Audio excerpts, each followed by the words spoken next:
ગીર સોમનાથ જિલ્લામાં થયેલા ડિમોલેશન મુદ્દે સોમનાથના કોંગ્રેસના ધારાસભ્ય વિમલ ચુડાસમાએ લોકો સમક્ષ આવી ડિમોલેશન કામગીરી રોકવા હાકલ કરી છે। વિડીયો વાયરલ થયો તો આ વિડીયો અંગે અમે પુષ્ટિ કરતા નથી, પરંતુ આ વિડીયો સોમનાથનો હોવાનું પણ મનાઈ રહ્યું છે।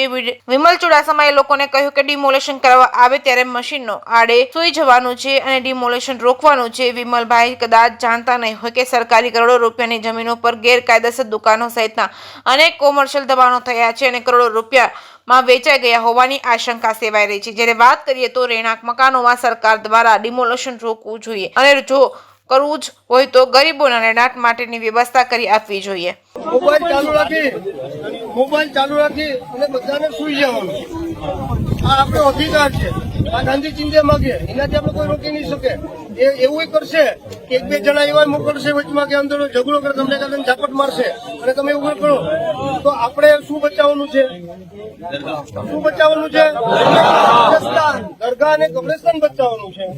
તો આપણે ઝાપટે ખાઈ લઈશું અને આપણે બધાને સુઈ જવાનું, મોબાઈલ ખાસ કરીને ચાલુ રાખી દેવાનું, મોડું કબૂલ કરી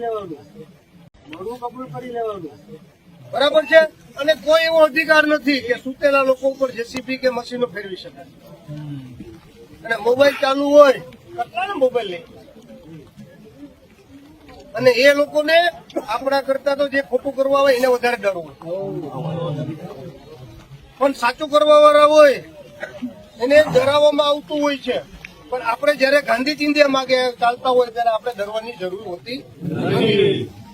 એટલે હું બધા આના માટે થઈને તમારા દિલ પાડશે, જોડાવું પડશે। આપણી એકતા, સોમનાથની એકતા આપણે બતાવવી પડશે, આપણે ભાઈચારાથી રહી છે। જયારે કોઈ થયું છે એ કોઈએ પોતાના સ્વાર્થ માટે કર્યું છે, કોઈએ પોતાના સ્વાર્થ માટે કર્યું છે। તમારે કોઈને કઈ સ્વાર્થ નથી, તમે બધા નિર્દોષ માણસ છો।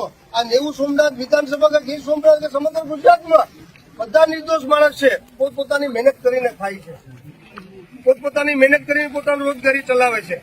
એટલે જે વિડીયો ઉતારતા હોય